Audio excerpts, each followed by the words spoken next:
하나님의 은혜와 평강이 오늘 또 예배에 참석하신 모든 성도들과 유튜브 동영상으로 예배에 참석하신 모든 분들 위해 충만히 임하는 복된 시간 되시기 바랍니다.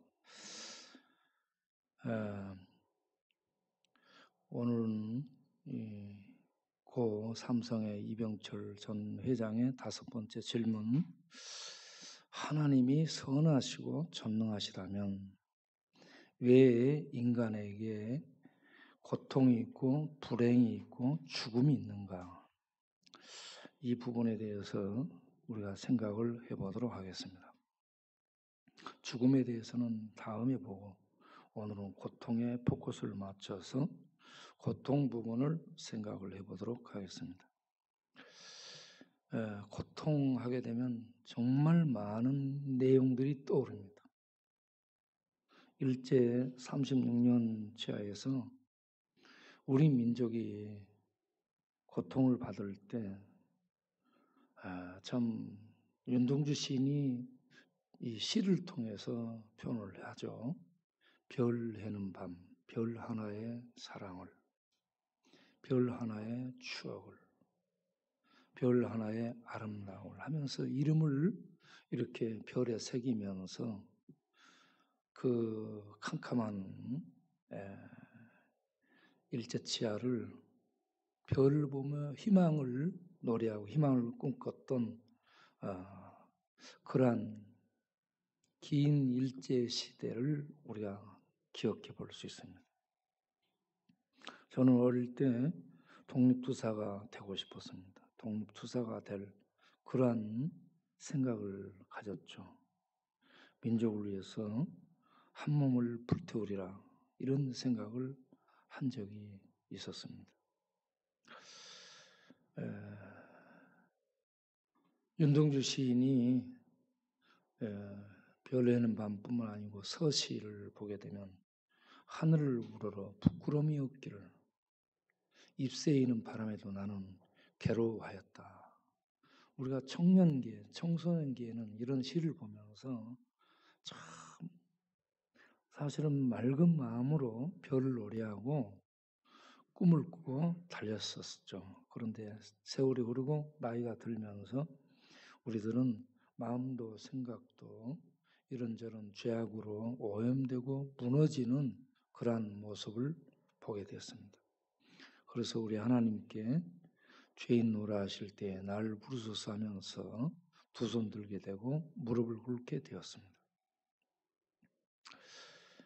우리 동네에 얘기를 다니면서 들어보면 고통, 고생, 고난을 겪지 않은 사람이 없습니다. 우리 여기 쉼터 와 있는 사람들 얘기를 해보면 자살 충동 느끼지 않은 사람 없습니다. 자살을 생각하지 않은 사람이 없어요. 그만큼 인생이 힘들고 고통스러웠다라는 얘기입니다. 그래서 그런 고통에서 벗어나 보기 위한 방편 중에 하나가 게임, 마약, 알코올, 병마, 도박, 춤, 아니면 역마살기와 방탕하며 전국을 정처없이 돌아다니는 이런 것들로 자기의 고통을 벗어나 보려는 몸짓들을 하게 되죠.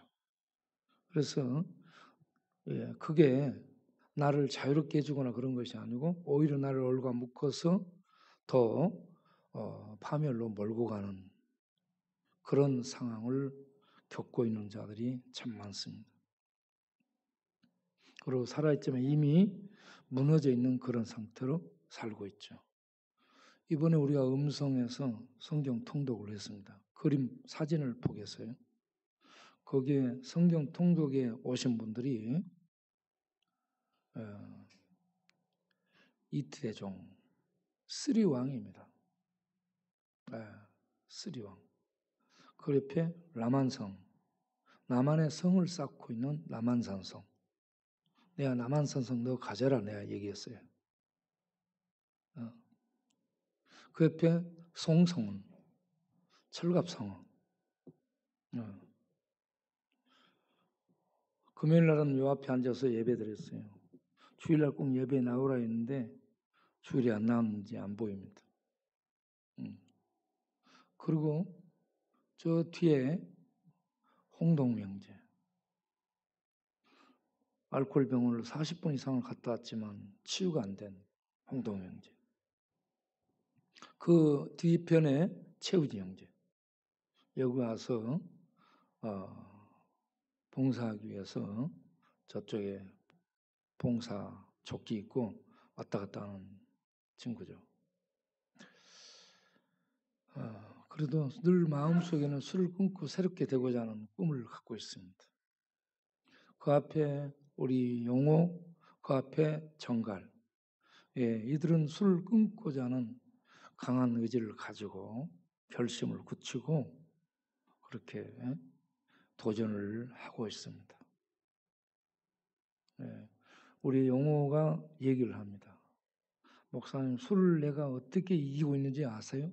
술 이기는 방법, 내가 현재 2가지를 발견했습니다. 하나는 술 생각, 다른 생각 못하도록 일을 하는 겁니다. 하면서 봉투 붙이는 일을 다 했습니다. 또 하나는 귀에다 이어폰을 꽂고 라디오를 사가지고 계속 찬송 듣거나 말씀 읽거나 말씀 듣거나 그렇게 한다는 것. 정신없이 일에 몰두하는 것. 그리고 하나는 성경 말씀 읽고 찬송하고 기도해서 거기에 몰입하더라는 것. 이게 자기가 지금 술을 이겨나가고 있는 힘이고 비결이다라고 얘기를 했습니다. 다 무너졌는데 이런 희망을 얘기해서 성경 통독, 중독자 성경 통독이 희망이 되고 있습니다. 저들이 모두 살아나는 은혜가 있기를 바랍니다. 그 다음에 우리에게 희망이 되신 분, 김주태 집사님. 내가 주태백이라고 했죠. IMF 때 우리 교회에 왔죠. 천막교회에서 생활했습니다. 형님에게 돈을 빌리러 왔다가 형님도 IMF로 무너지게 되니까 돈을 빌릴 수가 없어서 주저앉게 되고 그때부터 술을 마시고 늘 넘어져 있었습니다. 길에 늘 주저앉아 있어요. 오죽하면 내가 주태백이라 했겠어요. 길에 주저앉아 있는데 아니 왜 그렇게 여기 항상 이런데 터져서 피가 흘러서 왜 그렇게 지금 그러고 앉았냐면 가만히 있는데 아스팔트가 일어나 때려버렸다는 얘기예요. 지가 박았지 아스팔트가 일어났겠어요. 그런데 늘 그래 여기 보면 완전히 뭐 상처 투성이에요. 그런데 이 친구가 언젠가부터 예배에 잘 나오고 그리고 3만 원, 5만 원 헌금을 하다가 엊그저께 헌금을 6천원으로 가지고 왔어요. 아니 이건 뭐냐 그러니까 헌금이래. 뭔 헌금인데 그냥 아무 얘기도 안 해요. 왜 뭔 헌금이냐? 왜 100만 원 이렇게 많이 안 하냐? 어디서 돈 나느냐? 아무 말도 안 해요. 그냥 그러고 갔어요. 그래서 내가 왜 헌금이냐면 모른다고 얘기하더라고. 그런데 어제 또 올라왔어요. 어제 올라왔는데 아이 저보고 순댓국 하나 먹으러 가자고 올라왔어요. 내가 방금 밥 먹어서 못 먹는다 그러니까 그럼 나중에 먹자 그러면서 왜 헌금했냐고 물으니까 이제 정신이 좀 들었는지 얘기를 하는데 목사님이 힘들어 보여서 헌금했다는 거예요. 여러분 제가 힘들어 보일 때 헌금하시기 바랍니다. 아니 그러니까 우리가 만나서 생활해 온 지 20년이 넘었잖아요. IMF 1997년 8년도니까 20년이 넘게 우리가 친하게 지내고 손 잡아주고 여기저기 늘 만나고 이런저런 얘기하고 살아오다 보니까 이 친구가 내가 힘들어 보인다는 걸 안 거죠. 그래서 야 순댓국 먹으러 가자고 얘기하고 그리고 헌금을 이렇게 수급자가 무슨 돈이 있겠습니까? 100만 원을 모은다는 건 대단한 거거든요. 100만 원을 모아서 헌금을 이렇게 힘내라고 헌금을 해왔어. 여러분 이렇게 이제 술꾼들이 우리에게 희망이 되고 있는 그런 시대가 됐습니다. 네. 얼마나 감사한지 박수 한번 치겠습니다. 네. 우리 김조태 집사님 박수. 이런 희망이 있는 반면에 하나 더 사진을 넘겨보면 얘 지금 앞으로 뭐가 지금 쭉 흘러가 있죠. 이 친구는 노숙의 선생입니다. 그리고 영등포 노숙의 문화재, 노숙 문화재. 이 친구가 변하면 안 되는 거예요. 어쨌든 이렇게 앉아서 이렇게 뭐 하고 있죠. 이런 친구들이 하나님의 은혜로 변화돼서 희망을 노래하는 자들이 될 수 있게 되길 바랍니다. 우리 그때까지 힘을 내서 이런 모든 분들이 일어날 수 있도록 돕는 일을 우리 모두 할 수 있기를 바랍니다. 자, 고통, 고난에 대해서 생각하면 빅터 프랭클도 생각나죠. 아우슈츠 수용소에서 그렇게 고난 속을 해방될 때까지 보냈던 빅터 프랭클도 생각나고 칼빈도 생각나고요. 쯔빙글도 생각나고. 제가 칼빈을 읽으면 얼마나 많은 사람들이 개혁의 시기에 죽어나간지 모릅니다. 그리고 쯔빙글도 참 젊은 나이에 죽습니다. 개혁을 위해서, 하나님을 위해서 그렇게 살아온 사람들이 다 고난의 여정 속에서도 힘있게 그 길을 걸어갔습니다. 저는 우리의 길을 광야를 걷다라고 표현합니다. 광야는 히브리어로 미드바르입니다. 미드바르는 사막과 광야를 같이 표현합니다. 거기는 죽음이 지배하죠. 죽음이 지배하는 곳, 그 광야에 돌풍을 맞고 지금 이 쓰나미 같은 이 코로나 재앙의 바람을 맞아서 많은 사람이 주저앉고 있고 경제적 뒤따라 부는 기근, 경제적 기근을 맞아서 주저앉고 일어나지 못하고 있는 사람들이 많습니다. 이런저런 전 세계적인 재난 그리고 각 개인들이 맞는 고난 그리고 말 못하는 고통들 그런 삶이 이어지는 고생스러운 삶이 우리 앞에 계속되고 있습니다. 풀리지 않은 문제들, 해결되지 않은 난제들, 뛰어넘을 수 없는 장애물들이 많습니다. 그럼에도 불구하고 우리는 광야를 가야 됩니다. 광야를 가면서 우리도 힘들지만 우리도 지쳤지만 그럼에도 불구하고 주저앉은 많은 사람들, 독충에 물린 사람들을 건져내고 구제하는 일을 하기 위해서 우리는 고난의 길을 가야 됩니다. 그러나 그 고난이 즐거운 길이 되기를 바랍니다. 자, 고통하게 되면 떠오르는 사람, 성경 속에 욥을 생각할 수 있고 오늘 읽은 시편 105편의 야곱과 요셉을 생각할 수 있습니다. 시편 66편, 55편의 다윗을 생각할 수 있습니다. 출애굽기 2장의 23절에 이스라엘 백성을 생각할 수 있습니다. 세월호 사건으로 아팠던 우리 부모들, 그 부모들의 심장이 저도 팽목을 향해 가다 보면 파도 위에 부모들의 심장에 터지는 외치는 함성이 들려오는 듯합니다.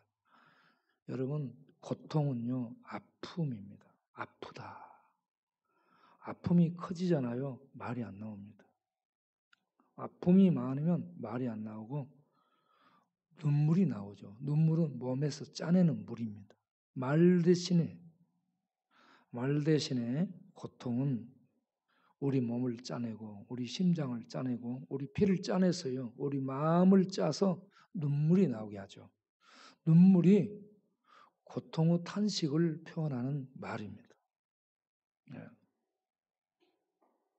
그래서 이 고통하면은 세상적으로는 세월호, 그리고 최근에 이 아이를 그렇게 방치해서 죽인 그런 부모, 그들을 향해 분개하는 국민의 아픔들, 예. 예, 이런 것들과 성경 속에 이 믿음을 가진 자들의 고통, 이런 모든 것들이 떠오릅니다. 그런데 이건희 이병철 전 회장이 저는 그렇게 기업을 일으키고 그러면서도 그가 본 안목이 선하신 하나님이 계시다면 왜 인간은 고통이 이렇게 많고 왜 불행이 이렇게 많은지, 그렇게 살다가 죽는지, 그 문제가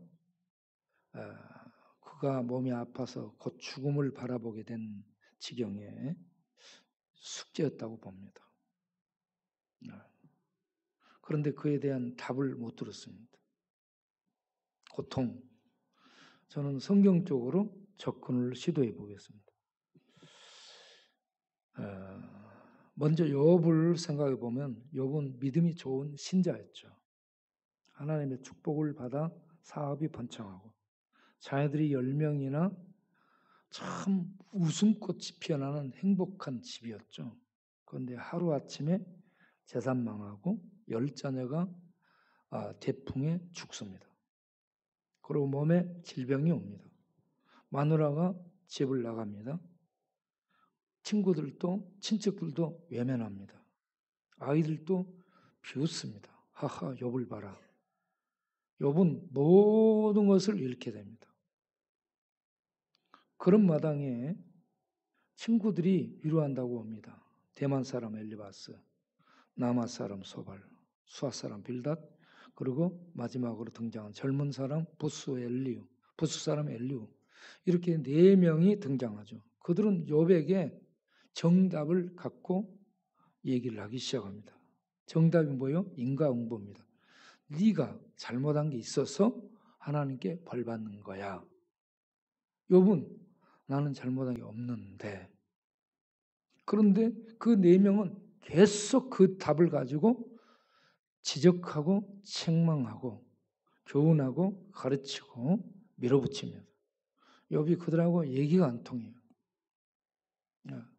그래서 23장에 가서 욥은 하나님 내가 만나서 23장 3절에 하나님 내가 만나서 묻고 싶습니다 하면서 하나님을 찾게 됩니다. 어찌하면 내가 하나님을 만날 수 있을까 찾습니다. 이런 상황을 볼 때에 고난의 그 유익이 뭐냐? 첫 번째, 고난 속에 고통 속에서 하나님을 찾게 하는 것이다. 고난은 하나님을 찾게 하는 것이다. 하나님을 찾도록 인도하는 그러한 방편이 고난이라는 얘기입니다. 하나님 믿는데, 하나님 안 믿는 사람도 신 찾아요. 하나님 안 믿는 사람은 고난이 오면 부처를 찾든지 무당 찾든지 아니면은 어떤 성황당을 찾든지 그렇습니다. 안 믿는 사람도 신을 찾지만 믿는 사람도 고통이 오고 고난이면 하나님을 찾습니다. 그래서 욥기 23장 7절 8절을 가서 보게 되면 욥이 하나님을 계속 찾습니다. 하나님을 앞으로 가도 만날 수 없고 뒤로 가도 만날 수 없고 9절에 오른편에 일하시는데 만날 수 없고 왼편으로 돌이키나 배울 수 없구나. 앞뒤 전후 아무 데서 사방에 계시는데 만날 수 없다라고 얘기합니다. 하나님 만나서 말하고 싶습니다. 내가 왜 이렇게 돼야 되는지, 내 인생이 왜 이렇게 돼야 되는지, 왜 이렇게 자식들이 죽고 이렇게 내가 주저앉게 되는데 내가 하나님 앞에 뭘 잘못했는지 하나님 만나서 묻고 싶습니다. 왜 이렇게 돼야 되는지, 이런 고통이 왜 오게 됐는지 알고 싶습니다. 이 마음을 하나님이 알까요, 모를까요? 알고 있습니다. 그래서 욥기 38장을 보게 되면 하나님이 욥을 찾아옵니다. 폭풍 가운데 하나님이 찾아와요. 이 폭풍은 대풍입니다. 이른 바람이 아닌 대풍, 완전 소용돌이치는 설 수 없는 대풍입니다. 그 가운데 하나님이 나타나 시내산에서 이스라엘 백성은 불 가운데 나타났죠. 욥에게는 태풍 가운데 하나님이 나타나서 여봐, 너 대장부처럼 허리를 통이워. 지금부터 내가 묻는 말에 대답해라 라고 얘기합니다. 38장 3절 이하부터 얘기합니다. 너 내가 땅을 이렇게 기초를 놓을 때 너 받느냐? 받느냐라는 얘기입니다. 그리고 내가 땅에 기초를 놓을 때, 이 주춧돌을 놓을 때 너 받느냐? 그러면서 계속 이어지면서 얘기합니다. 줄을 뛸 때 너 받더냐? 뭐 하면서 내가 사망의 어둠의 그늘, 사망의 어둠의 문, 죽음의 그 들어가는 문은 캄캄한 어둠입니다. 그래서 죽음의 세계는 어둠이에요. 내가 죽음의 캄캄한 문을 만들 때 죽음을 문 열고 들어가는 곳으로 표현하죠. 너 받느냐? 그 다음 기절, 너 그 모든 걸 받거든 대답해라. 이런 얘기를 합니다. 이해할 수 없는 얘기를 하죠. 그러면서 그 다음에도 쭉 이런저런 창조 얘기를 합니다. 욥은 할 말이 없다고 얘기합니다. 내 입을 가릴 뿐입니다. 라고 얘기합니다. 마태복음 10장 29절 이하를 보게 되면 참새들 얘기가 나옵니다. 참새 2마리가 한 앗사련에 팔리지 않느냐. 아주 하찮은 참새도 얘기를 하는데 참새 그 하찮은 것도 내 허락 없이 떨어지지 않는다. 하나님은 만드시고 경영하시고 통치, 섭리하시는 분입니다. 그래서 하나님이 허락해야 참새저 가치 없는 것도 떨어지는데 그 다음에 너희는 뭐냐? 내가 너희 머리털까지 다 센다. 뭐요? 너희 자기 머리털 세고 있는 사람 있어요? 없죠. 하나님 우리 이 많은 사람들 머리털 다 센다는 얘기. 뭔 말이에요? 우리를 정확히 안다는 얘기입니다.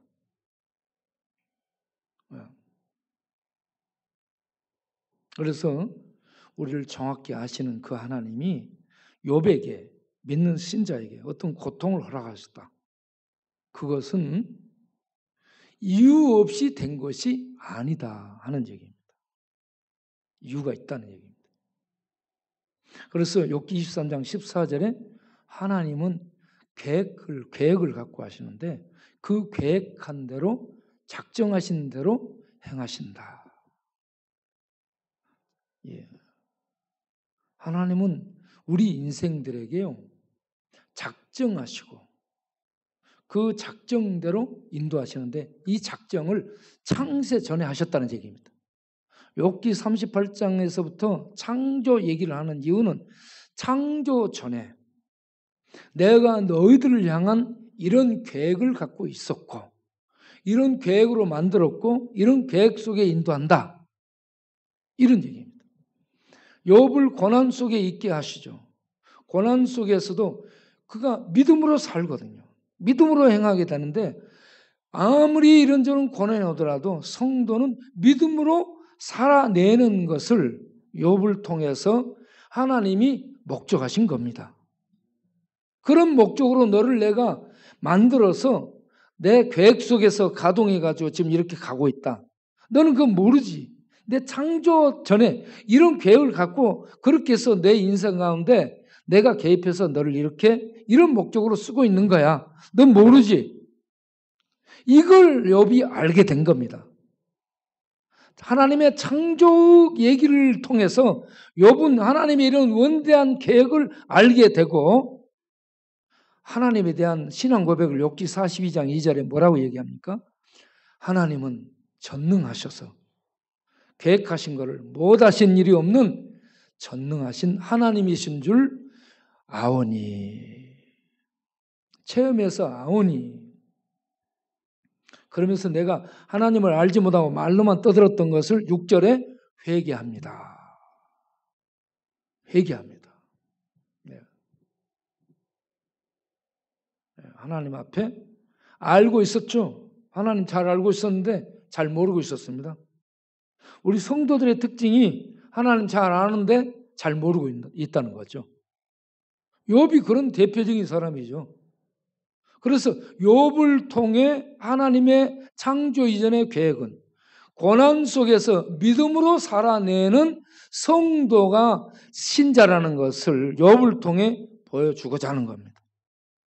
욥이 그걸 깨닫고 이제 욥이 욥기 23장 10절에 이런 하나님의 섭리를 알게 되죠. 나의 가는 길을 그가 아시나니 그가 나를 단련하신 후에는 내가 정금같이 나오리라. But he knows the way that I take. 내가 가는 길을 그가 아시나니 when he has tested me. 그가 나를 단련하신 뒤에는 I will come forth as gold. 내가 정금처럼 나오게 되리라. 이 하나님의 섭리를 욥이 알게 되는 거죠. 우리 모두가 이런 하나님의 섭리를 아는 고통이 되기를 바랍니다. 그래서 이 고통 중에 가장 먼저 생각할 수 있는 것은 우리가 하나님을 찾도록 인도하신다. 이스라엘 백성이 이 애굽에서 고난받을 때 출애굽기 2장 23절에 그들은 하나님을 향해 부르짖으며 나갑니다. 부르짖으며. 시편 55편 17절을 보게 되면 다윗이 저녁과 아침과 정오에 탄식하며 하나님을 찾겠다. 탄식하며 하나님께 탄식은요 말이 안 나오는 거예요. 앓는 거예요. 힘들면 그렇게 되는 거예요. 힘들 때는 말이 안 나오죠. 눈물, 탄식이 나오죠. 힘들 때 말 잘하는 사람 없어요. 말이 아니라 탄식이 그냥 다 말을 담고 있는 거죠. 다윗이 저녁과 아침과 정오에 탄식한다는 말은 하루 종일 탄식한다는 얘기예요. 이렇게 고통, 고난 속에서는 하나님을 찾게 하신다. 두 번째, 고통과 고난이 어떤 유익을 주는가? 고통과 고난은 우리 성도들을요 단련이라는 것은 이 재련하는 것을 얘기합니다. 불순물을 뽑아내는 단련입니다. 시편 105편 19절 오늘 우리가 봤던 이 요셉의 얘기. 요셉은 이유 없이 형제들의 시기로 애굽으로 팔려가. 아버지한테는 짐승 피 묻혀가지고 죽었다라고 보고됩니다. 그래서 아버지가 창세기 37장 33절 35절을 보게 되면요 아들의 죽음을 확인합니다. 내 아들이 죽었구나. 그 다음에 34절에 큰 슬픔으로 애통합니다. 애통하는데 한 번 하는 것이 아니고요 오랫동안 늘 그 아들이 생각나서 울고 하는 아빠입니다. 오랫도록 애통이라는 것은 크게 슬퍼하며 통곡하는 겁니다. 혼자 막 우는 거예요. 자식들은 몰라요. 아빠만 합니다. 그리고 35절을 보면 모든 자식 위로를 거절합니다. 그리고 아들 따라 죽겠다고 지금 수월로 음부로 아들 따라 죽고 내가 같이 죽어 내려가겠다고 얘기합니다. 이렇게 사랑하죠. 이런 속에서 요셉은 이 애굽에 팔려가서 하인이 되고 그리고 종살이하고 그리고 감옥에 갇히고 그의 머리 위로 사람들이 밟아 버리는 밟고 지나가는 그 허리에는 무거운 짐이 묶여져 있고 그래서 사람들에게 밟힘을 당하고 밟아버리는 이런 상태로 말씀이 그에게 응할 때까지 시편 105편 19절에는 말씀처럼 말씀이 그에게 응할 때까지 그가 단련, 연단, 재련을 받았더라. 고난은 성도들을 단련하는 기간인 줄로 이해하시길 바랍니다. 그럼 하나님이 버리는 거 아니에요. 단련함으로 말미암아서 우리들을 정금으로, 순금으로 만드는 겁니다. 우리 동네에 순금이라는 이름이 여러 명 있어서 두순금, 조순금, 박순금.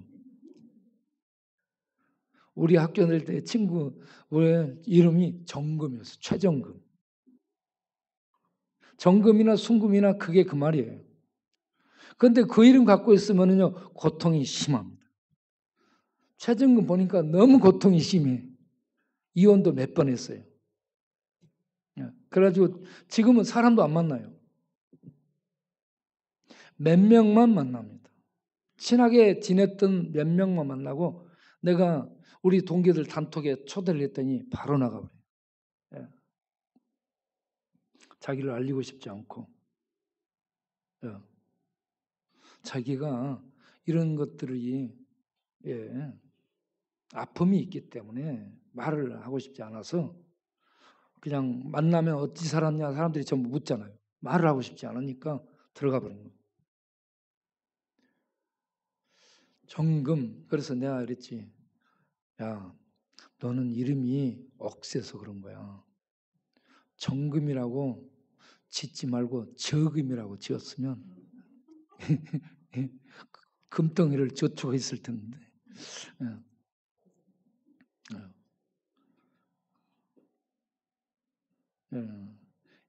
그래서 이 단련을 통해서 우리를 정금으로 만드는, 순금으로 만드는데 그게요 나중에는 전부 십자가로 연결됩니다.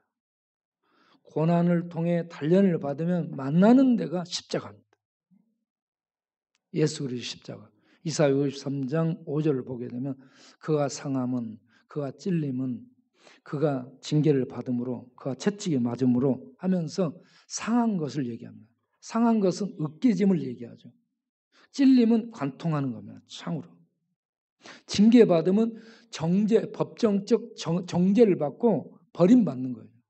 채찍에 맞는 것은 죄인을 가해야 하는 매질하는 겁니다. 예수님이 이걸 다 당하죠. 그런데 우리를 대신한 거예요. 십자가는 뭐예요? 지옥의 현장을 사람들이 보도록 현장으로, 이 세상 현장으로 지옥을 끌고 올라와서 지옥의 고통, 지옥의 저주, 지옥의 형벌을 십자가로 보여주는 대목이 예수 그리스도의 십자가 사건입니다. 사람들이 차마 못 보죠. 그게 우리가 받을 지옥의 저주, 고통, 형벌입니다. 그런데 하나님의 아들이 거기서 저주, 고통을 받아요.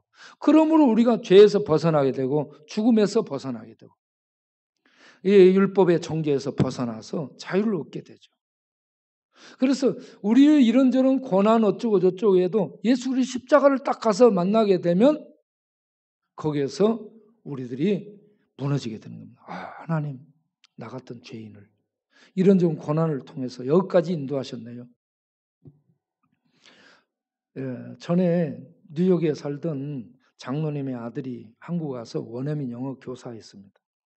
걔가 29인가 30인가 됐었는데 그 건물 빌딩 4층 계단 올라가는 난간에 걸터 앉아서 발로 이렇게 발차기 하다가 밑으로 떨어져서 죽어버린 거예요. 뭐 해를 입거나 뭐 해가지고 교통사고로 죽는 게 아니고 난간에 올라가서 발로 이렇게 좀 하다가 떨어져 죽어버린 거예요. 그래서 그 부모들이 와가지고 저를 데리고 거기에 낙골 땅에 데리고 가서 예배를 인도해 달라는데 내가 무슨 얘기를 하겠어요? 예? 그 어머니는요 쓰러져요. 보지도 못하고 아들이 다 키우는 아들이 한국 와서 죽어버렸어요. 기가 막히죠. 그래서 내가 무슨 얘기를 하겠습니까? 말을 못 하겠어요. 그래서 이 고난, 이 아픔을 통해 하나님이 의도하는 바는 뭘까? 제가 생각해 보는데 예수 그리스도 십자가의 고난이라고 봅니다. 이 아픔, 지금 그들은 창이 끊어지는 아픔을 말을 못하죠. 그 아픔을 통해 아들이 십자가에 못 박혀 죽임을 당하는 아버지 하나님의 고통을 연결해서 맛보도록 하고 그 고통을 통해서 내가 죄사함 얻고 자유를 얻게 되었다는 이 놀라운 은혜를 다시 한번 발견하도록 인도하고 있는 것이 하나님의 뜻이 아닐까. 여기에서 우리들이 이 고통을 통해서 십자가를 만나면서 우리가 단련이 되고 재련이 되고 해서 하나님의 아들까지 나를 위해 버리면서 나를 구원해 주신 이 하나님의 사랑 앞에서 내가 죄를 버리고 악을 버리고 못된 이 습관들을 버리면서 정금처럼 순금처럼 재련이 돼서 깨끗한 성결한 하나님의 백성으로 만들어져서 살 수 있도록 해야 되겠다. 이러한 단련이 되는 그러한 유익이 고난을 통해 우리에게 하나님이 의도하신 것이다 라고 저는 생각합니다. 그래서 여러분 이 고난이 우리에게 유익한 줄로 믿으시길 바랍니다. 그리고 세 번째는 이 고난을 통해서 우리는 그러나 이 고난이 우리를 망하게 한다든지 하나님이 버려버리거나 끝난 인생이 아니라는 얘기입니다. 로마서 5장 3절 4절을 보게 되면 환난 중에도 즐거워하나니 환난은 인내를 인내는 연단은 소망을 낳느니라. 소망을 고난이 환난은 고난을 얘기하는 겁니다. 고통을 얘기해요. 환난 고난이 소망을 낳게 되는 겁니다. 세상 모든 건 다 끊어져. 세상 모든 건 다 끊어지는데 하나님 앞에 가는 것은 소망으로 딱 남아있어요. 그 소망이 5절에 가서 보게 되면 우리를 살게 하는데 소망이 살게 하는데 어떤 소망이나 성령을 통해서 우리 안에 하나님의 사랑이 부어져서 그 사랑으로 살아가는 소망이 되는 겁니다. 하나님의 사랑이 부어져서 하나님의 사랑으로 이끌림 받아서 살게 되잖아요. 아무리 고통이 오고 고난이 오고 망한 상태에서 살아가도요 우리가 기쁘고 즐거울 수 있습니다. 그런데 예수 믿는 신자들을 사도로 표현해서 고린도전서 4장 13절 이하를 보게 되면 우리가 모든 세상의 구경거리, 맨 끝에 놔둔 전리품 중에 구경거리라고 얘기하고 있습니다. 예, 사도들을 구경거리로 천사와 사람 앞에 구경거리로 놔둔 그러한 4장 고린도서 4장 13절 13절 우리가 더러운 것과 만물의 찌꺼같이 되었다.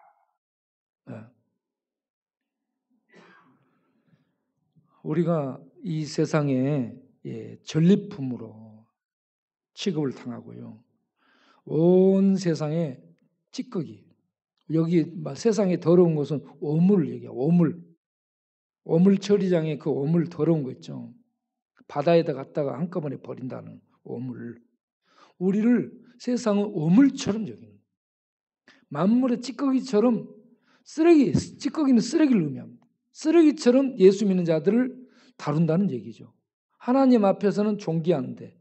그래서 세상 앞에 우리들이 나가면요. 세상은 우리를 밟고 거부하고 우리를 외면합니다. 야, 저리 가, 그러면.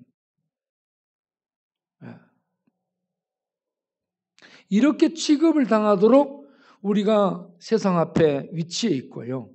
우리의 삶은 늘 예수 죽임을 나타내는 삶이 되는 거죠. 그러면 그걸로서 끝인가 끝나는가 그게 아니라는 얘기입니다. 그 어떤 것도 우리에게 부어진 하나님의 사랑을 끊을 수 없다. 로마서 8장 35절에 누가 우리를 그리스도의 사랑에서 끊으리요. 환난이나 공고나 적신이나 기근이나 위험이나 칼이냐 그 무엇도 우리를 하나님의 사랑에서 끊을 수 없다. 우리에게 부어진 하나님의 사랑, 예수 그리스도의 십자가를 통해 나타난 하나님의 사랑, 성령을 통해 우리 안에 부어진 이 하나님의 사랑, 이 사랑의 이끌림을 받아서 환난과 고통과 역경, 세상의 밟힘 속에서 살아가는 겁니다.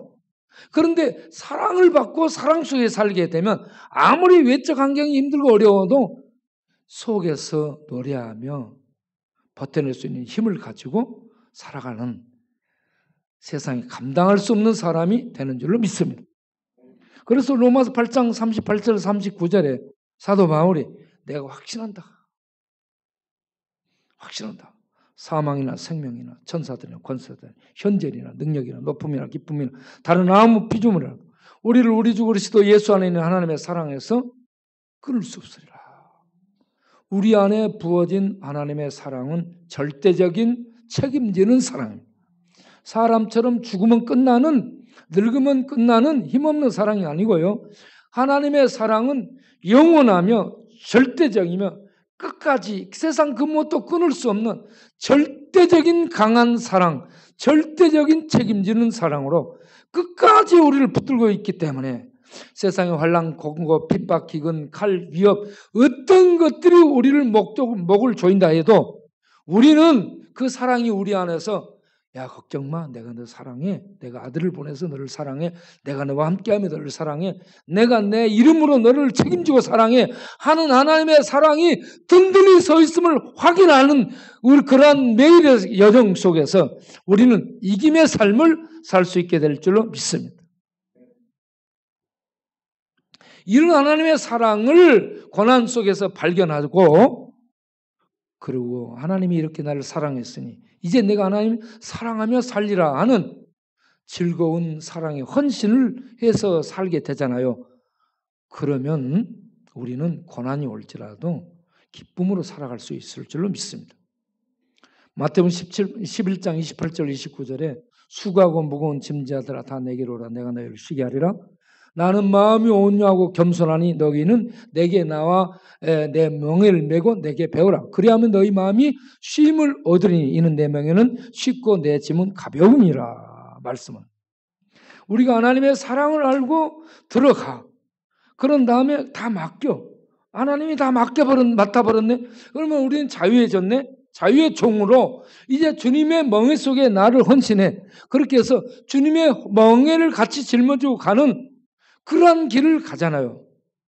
그런데 주님은 온유하고 겸손하기 때문에 같이 가는 그 길이 즐겁고 행복하고, 그리고 그 하나님의 사랑은 변함이 없고 끝까지 책임지기 때문에 우리가 기쁨으로 주님의 멍에를 메고 갈 수 있게 되는 줄로 믿습니다. 그래서 고난은 하나님의 사랑을 만나게 하고요, 하나님의 사랑 안에서 하나님 앞에 헌신하도록 우리를 인도한다는 겁니다. 결론을 맺겠습니다. 고난은 시편 119편, 67편, 71절에 시편 기자가 얘기한 것처럼 고난은 유익한 겁니다. 이로 인하여 하나님을 알게 됐고 하나님의 말씀이 나를 단련하였음을 알게 되고 하나님이 얼마나 나를 사랑하는 것을 알게 되는 거죠. 그래서 고난은 유익한 일로 믿습니다. 고난은 절망이 아니고 망함이 아닙니다. 고난이 오히려 유익한 거예요. 고난이 무슨 유익이 있어요? 하나님을 찾게 합니다. 고난은 말씀을 통해 우리를 단련하는 것을 깨닫게 됩니다. 그래서 재련이 되고 단련이 돼서 정금이 되는 거예요. 그리고 그런 속에서 사랑을 발견하고 나를 이렇게 하나님이 사랑하셨은즉 나도 하나님 사랑하리라. 사랑의 헌신을 하고 세상의 모든 건 무너지는데 하나님 사랑 속에서 하나님의 사랑을 실천하며 살아가면 이것보다 가치 있는 일이 없거든요. 아무리 핍박이 오고 힘든 어려운 환난이 와도 하나님의 사랑 속에 사랑을 실천하며 살아가는 그 삶이야말로 고통이 오고 억압이 오고 핍박이 있는데 속은 즐겁고 행복한 그런 새로운 생명의 길을 걷게 되는 줄로 믿습니다. 우리는 이런 생명의 사랑 속에서 우리의 남은 생에 광야길을 걷기를 바랍니다. 계속 광야를 걸으며 죽어가는 사람들을 살려내는 하나님의 사랑의 사도로서 사랑의 손을 내밀어 세상, 우리를 외면하고 거절하는 세상을 살리는 일에 귀하게 쓰임받는 하나님의 사람들, 하나님의 사도들이 다 되기를 바랍니다. 기도하겠습니다. 하나님, 고통이 왜 오는가? 하나님은 사랑이신데 왜 고통이 오고 왜 불행이 오고 그러다 죽는가? 이병철 회장은 이거 몰랐습니다. 알지를 못했어요. 그러나 성경은 이런 답을 줍니다. 하나님은 선하시고 창세전에 계획을 갖고 계시고 우리를 고난을 통해 부르셔서 믿음을 갖게 하고 또 고난을 통해 부르셔서 하나님을 찾게 하시고 하나님을 알게 하시고 그리고 고난을 통해서 우리를 말씀 가운데서 단련하시고 그리고 고난을 통해 하나님의 사랑 속에 들어가게 하시고 하나님의 사랑이 얼마나 큰 것인지 알게 하시고 그리고 그 사랑 안에 부름받아 자발적 헌신을 통해 사랑의 삶을 살도록 우리를 인도하셔서 사랑 속에 사랑 먹고 사랑으로 살아가는 행복자들이 되게 하신다는 것. 이 놀라운 은혜와 사랑이 우리를 인도하는, 그래서 고통이 우리를 해치거나 힘들게 한 것 같지만 고통 속에서도 고통의 그런 것들에 얽매이지 않고 고통보다 더 큰 하나님의 부어주시는 절대적인 사랑이 이끌려서 그 사랑으로 사랑하는 행복자들로 노래하며 찬송할 수 있다는 것. 이 놀라운 은혜와 사랑을 세상에 증거하면서 하나님의 이런 놀라운 은혜를 계속 증거하는 하나님의 사랑의 이 백성들, 사도들로 우리 모두 힘있게 갈 수 있도록 주께서 능력으로 함께하여 주옵소서. 예수님 이름으로 기도하옵나이다. 아멘. 우리 다 같이 찬송가 307장, 370장 부르면서 헌금을 드리겠습니다.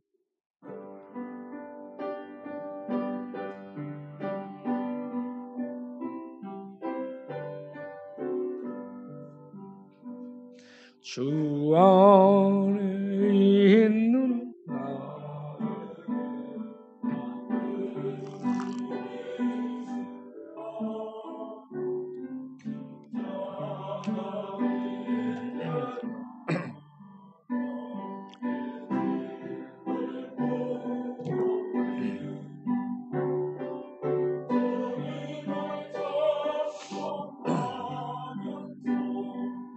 할렐루야 할렐루야 내 앞길 멀고 매도 나 주님만 따라가리.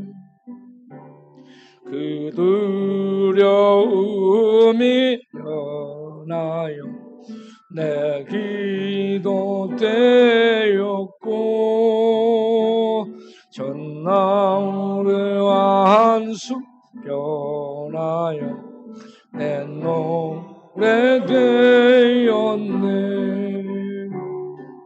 주님을 찬송하면서 할렐루야 할렐루야 내 앞길 멀고 오매도 나 주님만 따라가리. 내 주는 자비하셔서 늘 함께 계시고 내 궁핍함을 아시고 늘 채워주시네. 주님을 찬송하면서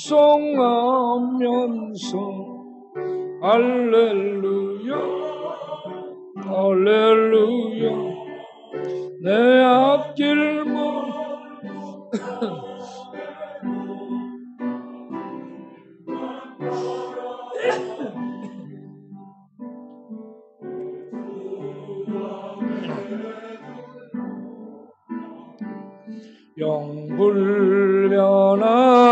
영불변하시니 그 나라 가기까지는 늘 보호하시네.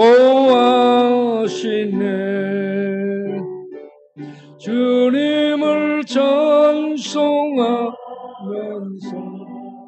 할렐루야 할렐루야 내 앞길 멀오매도 나 주님만 따라가리. 하나님 감사합니다. 하나님 우리를 먼저 사랑하셔서 사랑을 알고 우리도 하나님을 사랑하는 삶을 사는 그러한 고귀한 자리에 나아갈 수 있는 줄로 압니다.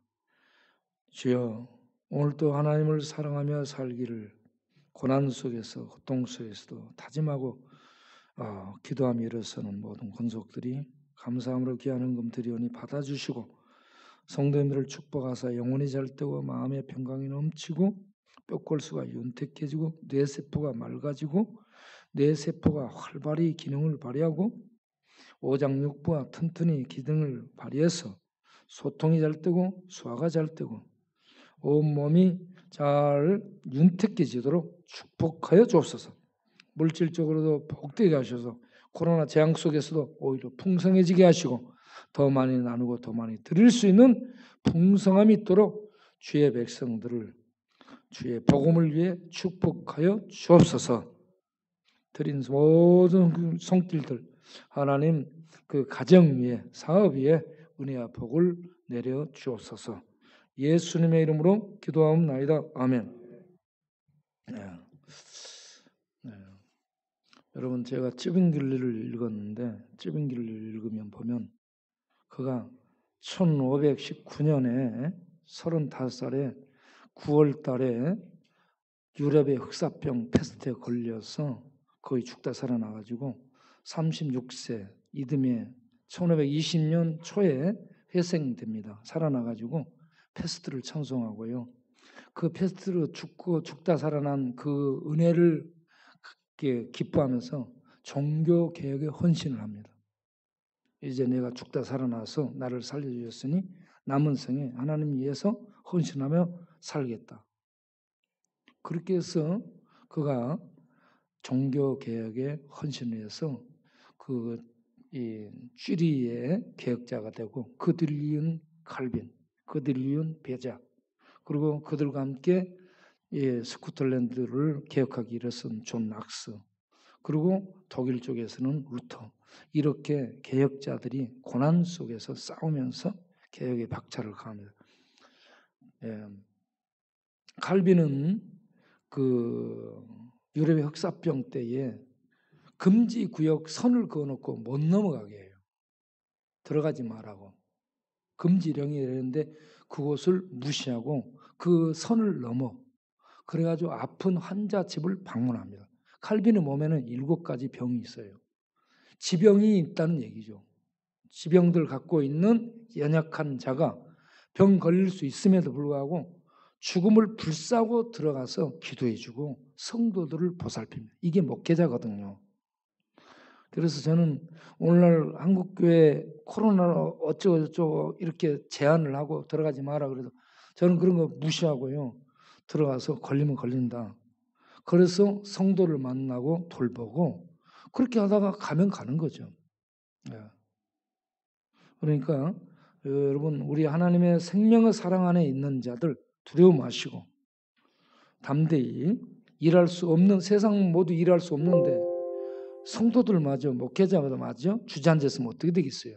우리는 일어나서 광야를 달리고 죽어가는 자들을 살려내는 사랑의 손 잡아줌이 계속돼야 될 줄로 믿습니다. 우리 예배 끝나고 나면 장로님들은 위에 올라와서 오신 성도님들과 전부 악수할 수 있도록 그 입구에 같이 서서 인사하시길 바랍니다. 찬송가 우리 다 같이 일어나서 1장하고 축도로 마치겠습니다.